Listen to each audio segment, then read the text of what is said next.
Reciban todos ustedes, como de costumbre, el saludo de un servidor con todo el aprecio y con toda la satisfacción por estar juntos recorriendo este camino que nos llevará finalmente a la solución del problema del pecado.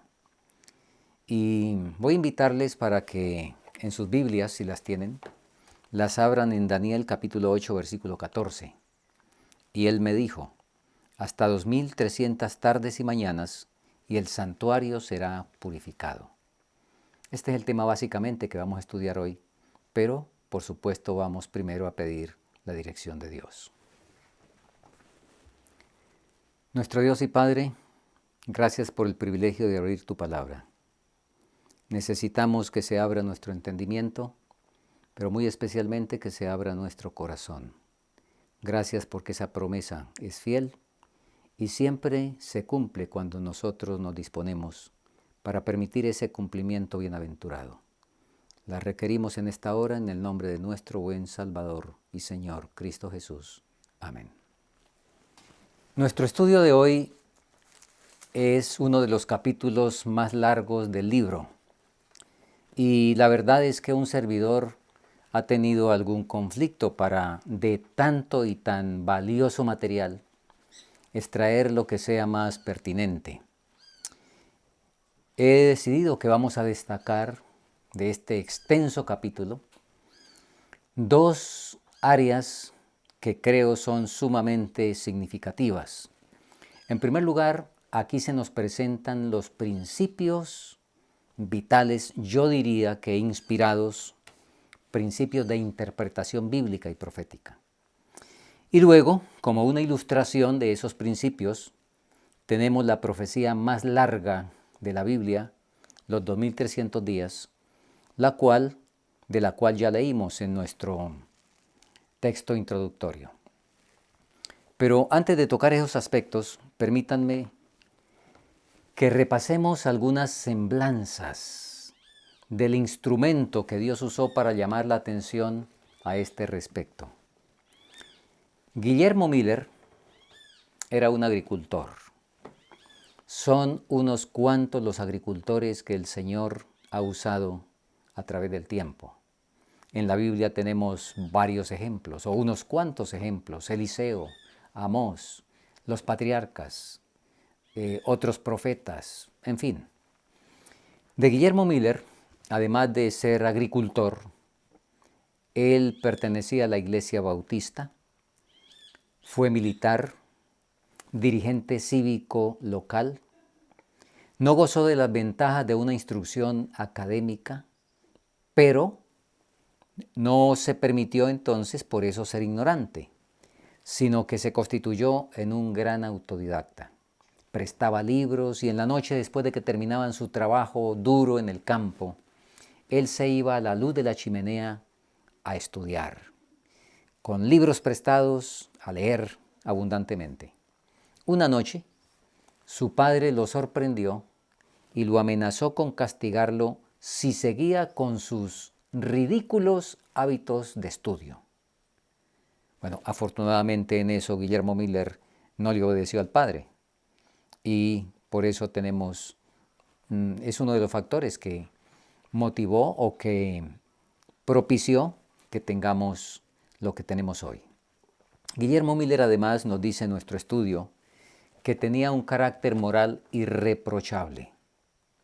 Una madre piadosa lo rodeó de las influencias religiosas adecuadas, pero cuando ya creció y por 12 años, las amistades lo torcieron. Sin embargo, él tuvo ya el fondo de lo que la madre le había enseñado. Conservó durante esos 12 años ideas desviadas, desarrolló ideas desviadas, pero el Espíritu Santo lo condujo a la Biblia. Y al respecto, nosotros leímos su testimonio, que nos dice lo siguiente: discerní que la Biblia presentaba un Salvador como el que yo necesitaba. Encontré que el Señor Dios era una roca en el océano de la vida. La Biblia llegó a ser entonces mi principal objeto de estudio, y puedo decir con verdad que la escudriñaba con gran deleite.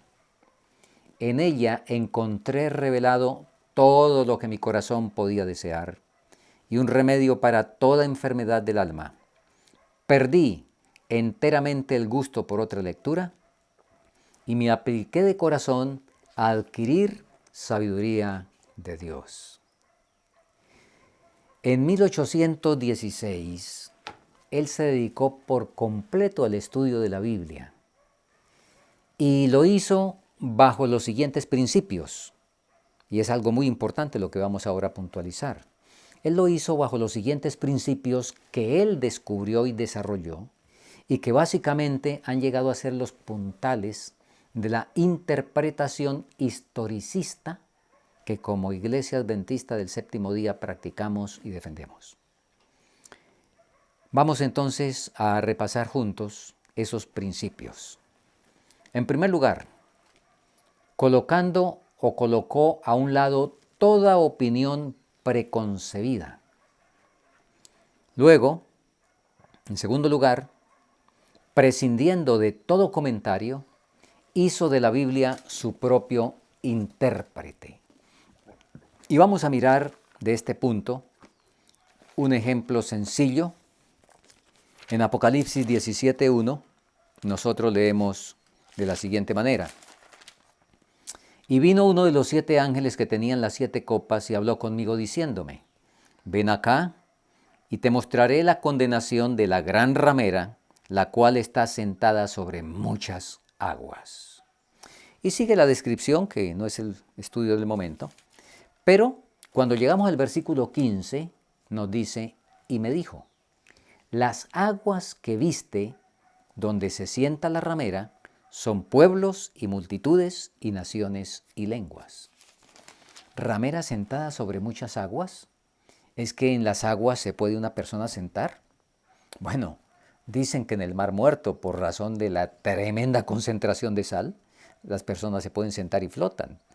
Pero obviamente ese no es el caso aquí. Es un lenguaje simbólico. ¿A dónde vamos a encontrar la explicación? En la misma Biblia. Y como hemos leído, la explicación de la ramera que se sienta sobre muchas aguas, del versículo 1, la leímos en el versículo 15, donde dice, las aguas no son H2O, sino son pueblos, multitudes, naciones y lenguas. Seguimos. Miller comparó pasaje con pasaje con la ayuda de la concordancia. ¿Qué más? Punto número 4. Cuando encontraba un pasaje oscuro, lo comparaba con los demás textos que parecían referencia al asunto. Y vamos a ver un ejemplo bíblico ahora nosotros de este punto, de un pasaje que no sabemos qué es, si es oscuro, encontrarlo en otras partes de la Biblia. En Daniel 7:4, por ejemplo, está la visión de las bestias que recibió Daniel. Y en el versículo 4 leemos en Daniel 7:4 lo siguiente. La primera, hablando de las 4 bestias, era como un león y tenía alas de águila. Yo estaba mirando hasta que sus alas fueron arrancadas y fue quitada de la tierra.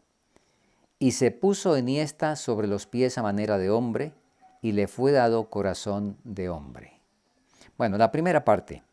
La primera era como un león y tenía alas de águila. ¿Dónde encontramos explicación de eso? Cuando vamos a Deuteronomio 28, 49 y 52, leemos lo siguiente. Jehová traerá contra ti una nación de lejos, desde lo último de la tierra, que vuele como águila, nación cuya lengua no entenderás.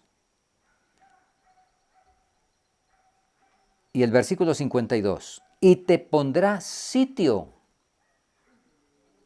Te pondrá sitio hasta que tus muros altos y fortificados en que tú confías caigan en toda la tierra.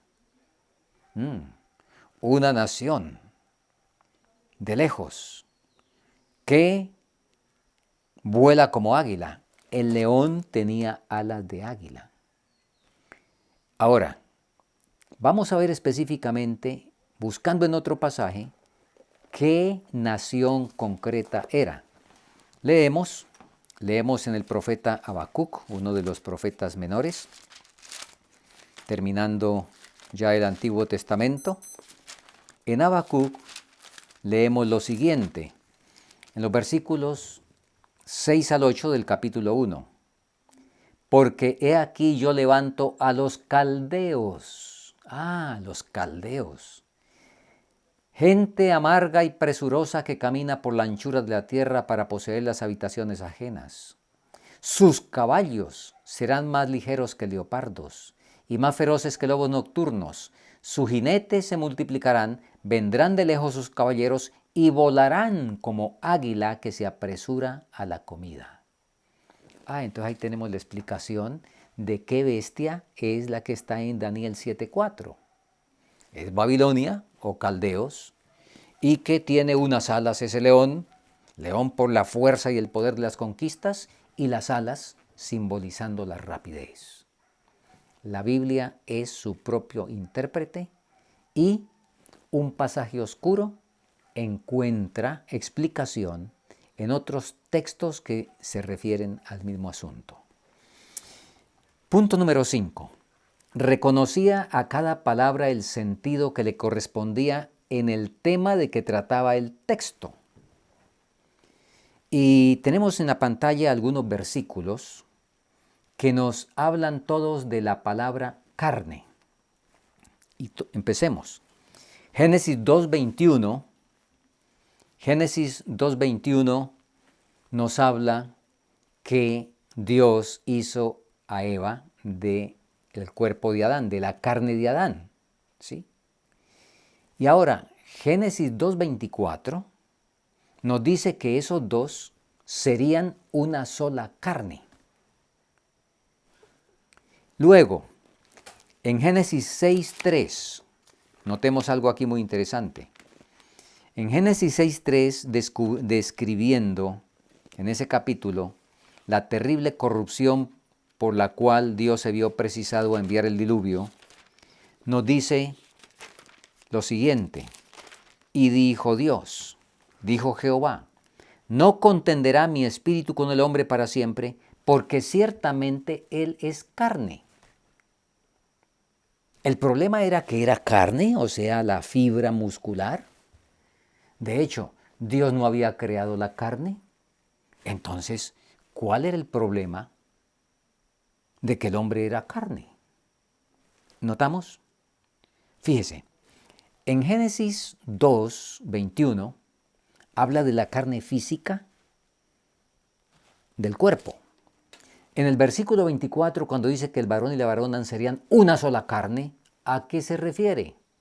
Se refiere a propósito, a acuerdo, a acción. A eso es que se refiere. En Génesis 6:3, cuando dice que Dios no iba a soportar más al hombre porque era carne, ¿a qué se refiere? Se refiere a lo mismo que dice Romanos 8:7, donde dice, por cuanto los designios de la carne son enemistad contra Dios. Y eso es distinto, fíjese, esos designios de la carne son distintos a otros designios con los cuales la Biblia también dice que son de la carne. Por ejemplo, en el Salmo 63:1, donde dice, Dios mío, eres tú, de madrugada te buscaré, mi carne te anhela. ¿La carne física anhela a Dios? ¿O qué es lo que quiere decir ahí carne? Complementado, por ejemplo, con el Salmo 84:2, donde dice, mi corazón y mi carne cantan al Dios vivo. ¿El corazón canta? ¿La carne canta? ¿Notamos? Muy importante este punto. Sumamente, todos los principios son absolutamente vitales.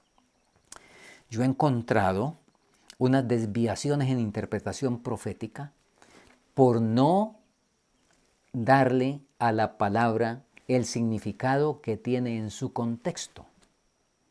Y lo voy a comentar solo de paso. Esta es la gran desviación que cometen quienes defienden la profecía de los 2520 años, que realmente es una supuesta profecía, pero que la apoyan en Levítico 26, 18, 21, 24 y 28, donde se usa un término al cual, al no respetarle el contexto, entonces se sacan definiciones sumamente incorrectas y desviadas. Bien, punto siguiente en los métodos de interpretación. En la medida que se habían cumplido, las profecías lo habían hecho literalmente. Punto 7. Las diferentes figuras, metáforas, parábolas, están explicadas en el contexto inmediato o los términos expresados eran definidos en otros pasajes y cuando así eran explicados, deben entenderse literalmente. Bueno, hoy no estamos en una clase de hermenéutica, ¿verdad? Pero quise destacar estos puntos claves porque, insisto, estos son los principios vitales de la correcta interpretación profética y que fueron desarrollados por Guillermo Miller. Nuestro estudio, hablando de quienes lo acompañaban, de quienes lo dirigían en ese estudio, nos dice en una corta expresión muy elocuente, página 367, ángeles del cielo dirigían sus pensamientos y descubrían las escrituras a su inteligencia. Qué hermoso, ¿verdad? Y esto no es para Guillermo Miller, esto es para ti, para mí también. Cuando nos disponemos con el corazón dispuesto, así como Miller, a recibir este libro como realmente la voluntad de Dios para mi vida, ángeles del cielo son enviados para que iluminen nuestro intelecto y entendamos exactamente la verdad que necesitamos practicar para ser salvos. Es nuestro privilegio hacerlo. Bien, a través de ese estudio y de esa manera, Miller encontró una cantidad de errores que los leímos en nuestro estudio. Encontró, por ejemplo, que la conversión del mundo y el reino espiritual de Cristo, tal como se predicaban, pues no eran así. Mateo 25, versículos 31 al 34, nos dice: cuando el Hijo del Hombre venga en su gloria y todos sus santos ángeles con él, entonces se sentará sobre el trono de su gloria y vendrán ante él todas las naciones y pondrá las ovejas a su derecha y los cabritos a su izquierda. ¿Y en qué base lo va a poner y hacer esa selección? Con base en un juicio previo. Y Miller encontró eso, que iba a haber, las escrituras defendían un juicio previo al advenimiento, y en el advenimiento entonces ocurriría lo que dice 1 Corintios 15, 53. Esto corruptible se va a vestir de incorrupción, esto mortal se va a vestir de inmortalidad.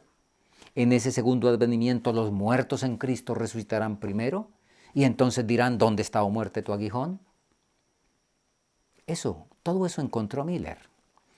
Y además de eso, encontró los tiempos de las profecías. Y encontró unas cuantas profecías de tiempo.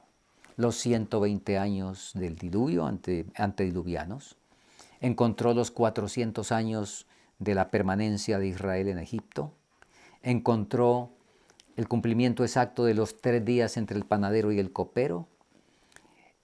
Los 40 años del pueblo de Israel en el desierto, las 70 semanas de Daniel 9, 24 al 27, etc. Ahora, si bien Miller creía y aceptaba lo que dice Deuteronomio 29, 29, donde leemos que las cosas secretas pertenecen a Dios, más las reveladas a nosotros, aunque eso es cierto, y Miller así lo creía, también sabía y creía, como nosotros también sabemos y creemos, que en su misericordia Dios había considerado necesario o juzgado conveniente revelar también los tiempos que Dios reveló. Porque recordemos que en Hechos 1, los discípulos le preguntan a Jesús: ¿restaurarás el reino de Israel en este tiempo? ¿Y cuál fue la respuesta de Jesús? No os concierne a vosotros inquirir en los tiempos que el Padre puso en su sola potestad. Así de que nosotros debemos tener cuidado y debemos conocer ese límite. ¿De qué tiempos Dios dispuso que conociéramos y qué tiempos Él ha dispuesto que no conozcamos? Y sencillamente agradecerle por esa bondad de su parte en lo que nos revela, porque el que sabe el fin desde el principio conoce que es lo mejor para que nosotros sepamos. Así es que en esta dirección se movió Miller. Y al estudiar y estudiar, encontró que la profecía que parecía revelar con mayor claridad el advenimiento de Cristo era Daniel 8:14. Y en su estudio encontró la equivalencia día por año. La encontró en Números 14:34 y en Ezequiel 4:6. Y vio que el periodo de los 2300 años se extendía más allá de la era judaica y que por consiguiente no podía referirse al santuario de la economía judaica, porque el periodo se extendía mucho más lejos. De modo que en esa dirección él siguió estudiando, investigando, pero hubo un detalle que lo iremos a ver con más precisión en el próximo estudio. Miller aceptaba la creencia general que durante la era cristiana el santuario era la tierra. Él partió con esa presuposición. Ahora, si podía encontrar el punto de partida de los 2300 días, sería más fácil para él fijar la fecha del segundo advenimiento. Así es que estudió, no encontró el punto de partida en Daniel capítulo 8, leyó los versículos 15 al 17 de Daniel, donde está la explicación, pero en esa explicación no encuentra tampoco el punto de partida, porque fijémonos los términos de la explicación que el ángel le da en los versículos 15 al 17. Dice así: y aconteció que mientras yo, Daniel, consideraba la visión, ¿cuál? La que acaba de ver del macho cabrío. Aconteció que mientras yo, Daniel, consideraba la visión y buscaba su significado, he aquí uno con apariencia de hombre se puso delante de mí, y oí una voz de hombre entre las riberas del Ulai que gritó y dijo: Gabriel, enseña la visión a este. Vino luego cerca de donde yo estaba, y con su venida me asombré y caí sobre mi rostro. Pero él me dijo: entiende, hijo del hombre, porque la visión será para el tiempo del fin. La visión era para el tiempo del fin. Y le explicó otra serie de cosas. Pero no fue suficiente. No le explicó los tiempos ahí. Al punto que nos sigue diciendo la palabra: y yo, Daniel, versículo 27, fui quebrantado y estuve enfermo algunos días. Y cuando convalecí, atendí el asunto del rey, mas estaba espantado acerca de la visión y no había quien la entendiese. Ahora pasamos al versículo 9, o al capítulo 9 mejor, y encontramos que es enviado otra vez el ángel para explicarle más con detalle la visión y darle el tiempo de la visión de Daniel 8, que no se lo había dado todavía. Y el tiempo lo encontramos entonces en el capítulo 9 y en los versículos 24 en adelante. 70 semanas están determinadas sobre tu pueblo y sobre tu santa ciudad. 70 semanas están determinadas. Puede traducirse están cortadas o están descontadas. Entonces Daniel se dio cuenta que esta profecía de las 70 semanas estaban descontadas de la profecía de los 2300 días. Formaban parte de esa profecía larga. Y ahora, ¿cómo encontramos el punto de partida? ¿Cuándo es que arranca esa profecía? Sigue estudiando, Los ángeles están ahí para ayudarlo. Sigue orando y encuentra en Esdras 7, 12 al 26 y en Esdras 6, 14, donde Ciro, Darío, Artajerjes expidieron el decreto que se fue completando, porque fue un decreto que se fue completando y fue perfeccionado finalmente y ejecutado por Artajerjes. Pero desde Ciro se dio el decreto y algunos con Ciro ya volvieron a Jerusalén para la reconstrucción del muro, del templo y de la ciudad en general. Así es que entonces encuentra el punto de partida. Muy bien, aquí tenemos la profecía. Ustedes la están viendo en su pantalla. Arranca en el año 457 a.C. Empiezan ahí tanto los 2300 días como las 70 semanas. Y en los pasajes que siguen describiéndose en Daniel, en los versículos 25, 26 y 27, están los detalles que tenemos en el gráfico. Se habla de 69 semanas, o sea, 483 años, y luego se le da especial preponderancia a una semana, dividida en 3 años y medio cada uno de estos dos periodos, o son 2 periodos de la semana, dividida en 3 años y medio. La semana son 7 días, son 7 años. Llegamos al año 27 cuando Jesús fue bautizado, el Mesías fue ungido. Luego en el año 31 tenemos la crucifixión y luego en el año 34 se termina el tiempo de gracia para los judíos, cumpliéndose así lo que decía, 70 semanas están determinadas, están cortadas, es el tiempo de gracia, por así decirlo, para tu pueblo y para tu santa ciudad.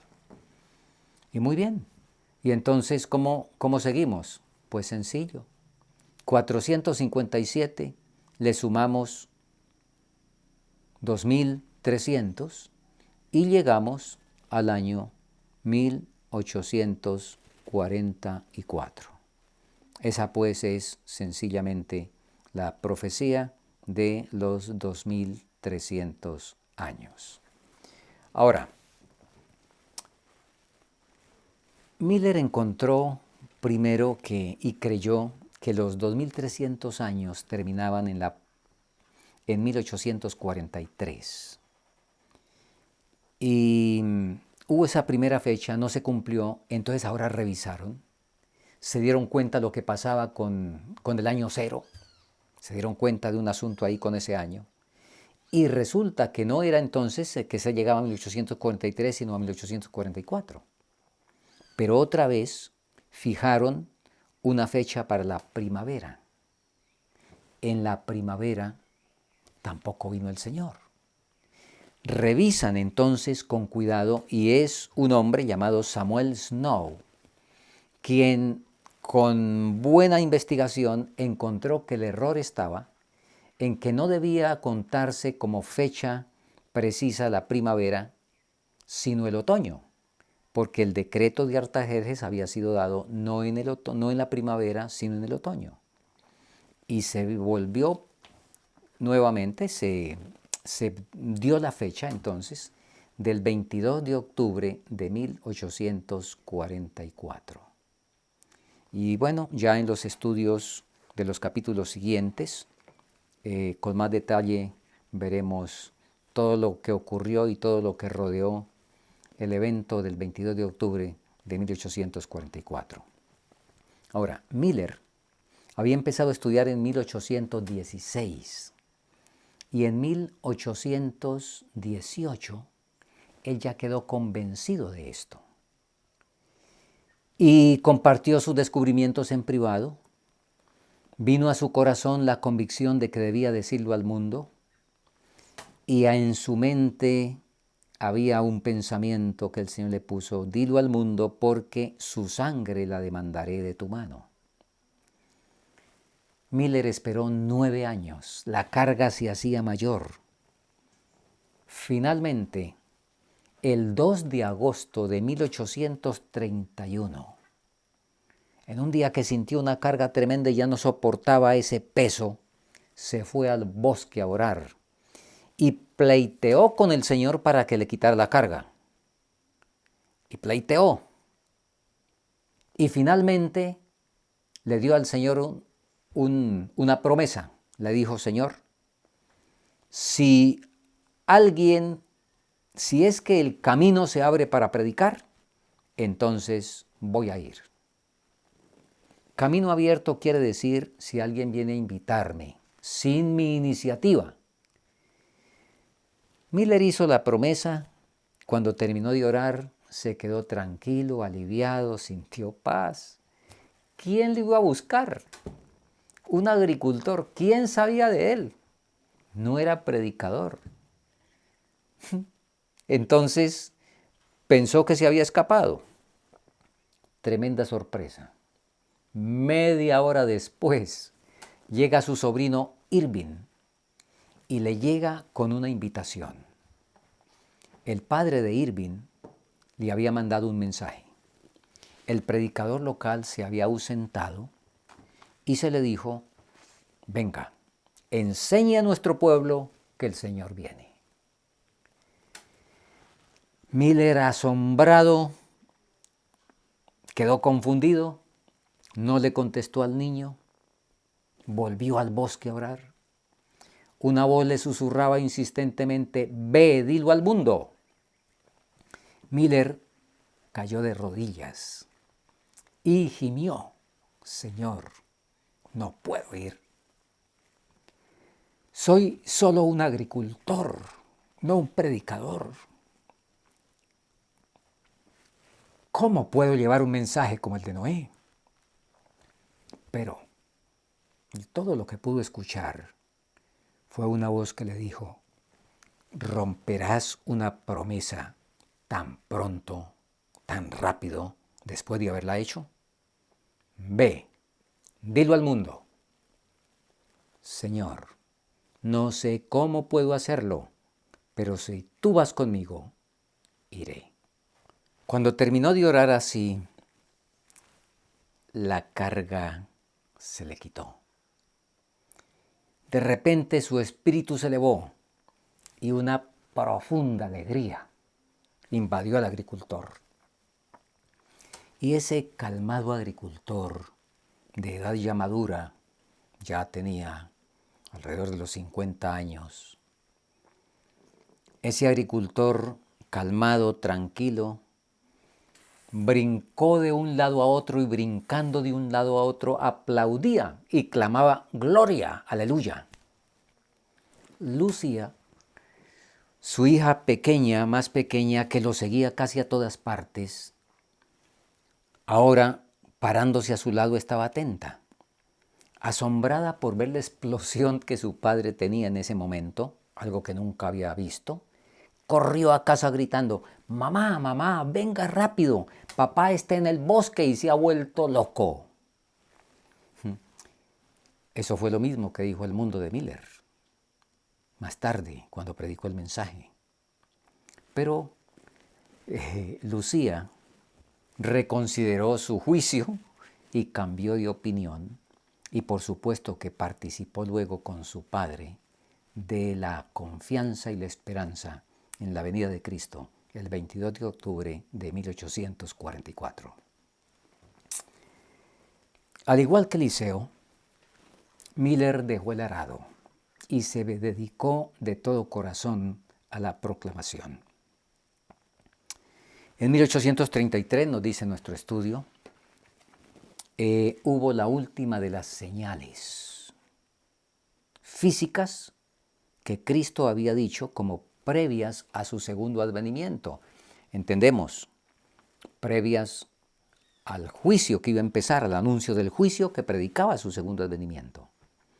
De modo que ese mismo año Miller recibió una licencia de la Iglesia Bautista para predicar.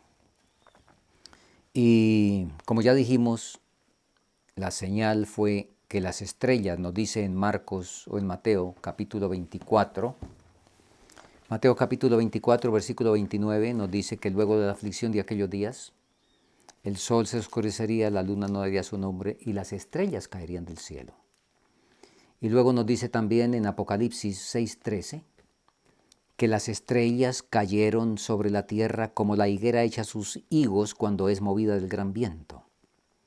Y eso ocurrió, y por supuesto no eran estrellas como nosotros conocemos las estrellas, esos astros tan enormes y tan distantes, sino era una tremenda lluvia de meteoros pequeños, de estrellas fugaces.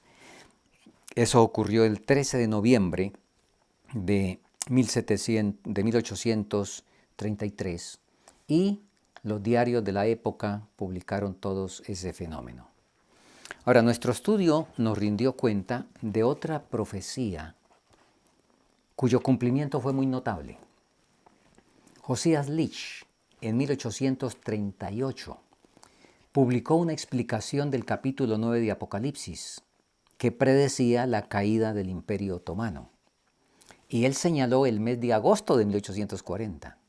Y pocos días antes señaló el día exacto, 11 de agosto. Ustedes leyeron, se cumplió con exactitud. Y eso generó entonces una enorme confianza y dio un gran impulso al mensaje del advenimiento. Pero la oposición, por supuesto, fue violenta. Los maestros del pueblo, a falta de argumentos bíblicos, recurrían a las armas que siempre se han recurrido, al ridículo, a la mofa, al escarnio, a la burla. Se llegó al punto de usar muchas vulgaridades y blasfemias, de modo que aún la prensa profana estuvo en contra de ese tipo de censura y manifestó su indignación por esos procederes de quienes se oponían al mensaje. Lo mismo que ha ocurrido en toda la historia. Las amonestaciones que Dios ha enviado a través del tiempo siempre han sido recibidas con mofa, con incredulidad, con la misma burla. Y solamente para citar un caso podemos recordar a Noé y su mensaje, cómo fue recibido por la gran mayoría. Vamos a repasar lo que fueron los efectos hermosos en quienes aceptaron el mensaje. Veámoslos juntos. Vieron la necesidad de arrepentirse y humillarse ante el Señor. Se sintieron culpables ante Dios. Muchos que habían estado vacilando comprendieron que era tiempo de decidirse. Las cosas eternas asumieron para ellos extraordinaria realidad. Se acercó el cielo. El mensaje les hizo sentir que el tiempo era corto. Nueva vida espiritual se despertó en los creyentes. El testimonio mudo de una conducta diaria equivalía a una censura constante para los miembros formalistas y no santificados de las iglesias. Además de burlas y todo eso, los adversarios trataron de prevenir o de evitar la investigación del tema que estaba en boga, enseñando que las profecías estaban selladas. Y en ese sentido, los protestantes siguieron la huella de Roma, porque no es eso lo que dice la Biblia, que las profecías están selladas, especialmente los libros de Daniel y Apocalipsis, que son los libros proféticos y escatológicos por excelencia. Daniel 12:10 nos dice, ninguno de los impíos entenderá, pero los entendidos comprenderán. Entonces sí hay gente que va a entender. ¿Quién? Los entendidos. ¿Y quiénes son los entendidos? Los que temen a Dios y guardan sus mandamientos. En Apocalipsis 1:1 al 3 nos dice que Apocalipsis no es un libro sellado, que no es un libro lleno de misterio, sino que la primera palabra que usa es la revelación de Jesucristo. ¿Qué es una revelación? Bueno, la palabra es muy clara.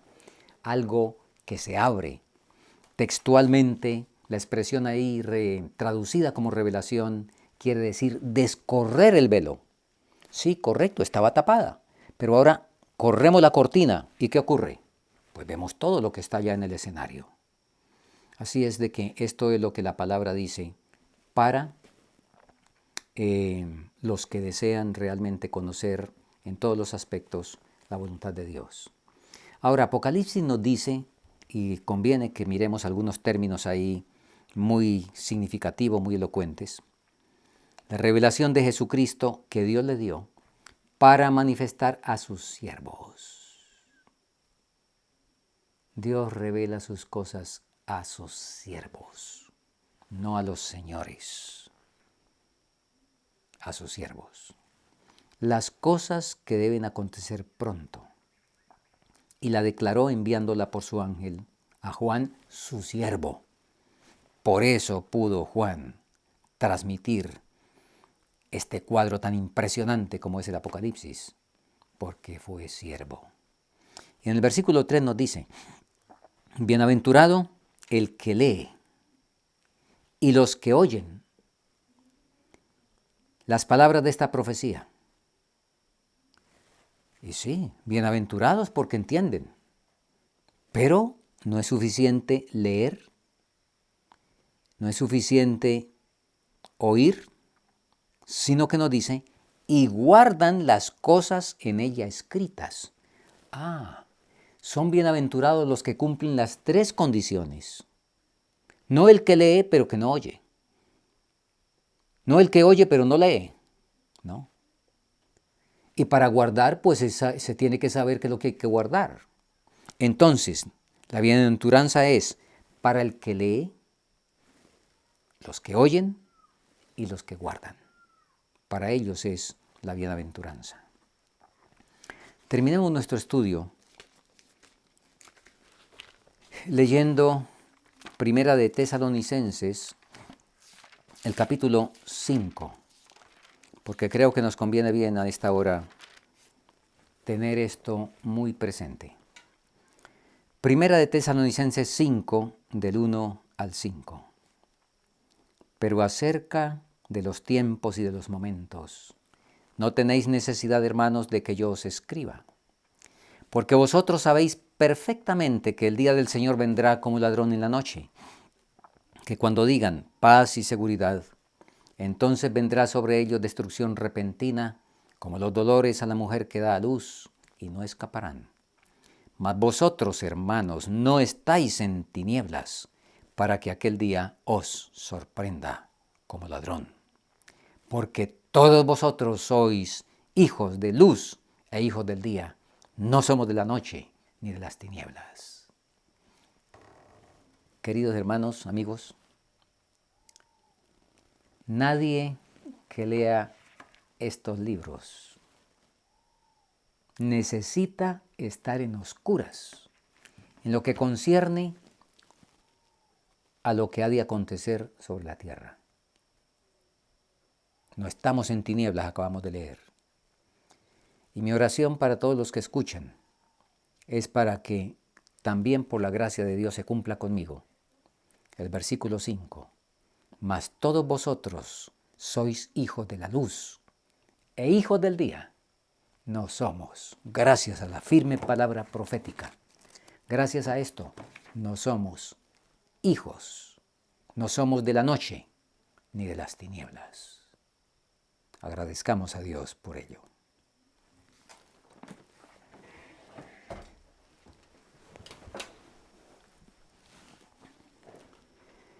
Querido Padre, ¿qué deuda tenemos contigo por tener la palabra profética más segura?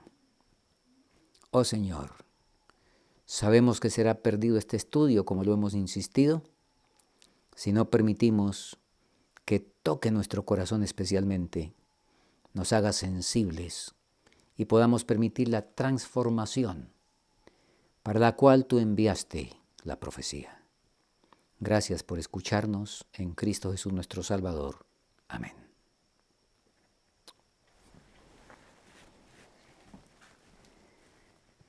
El Señor les guarde a cada uno. Nos veremos en el próximo estudio.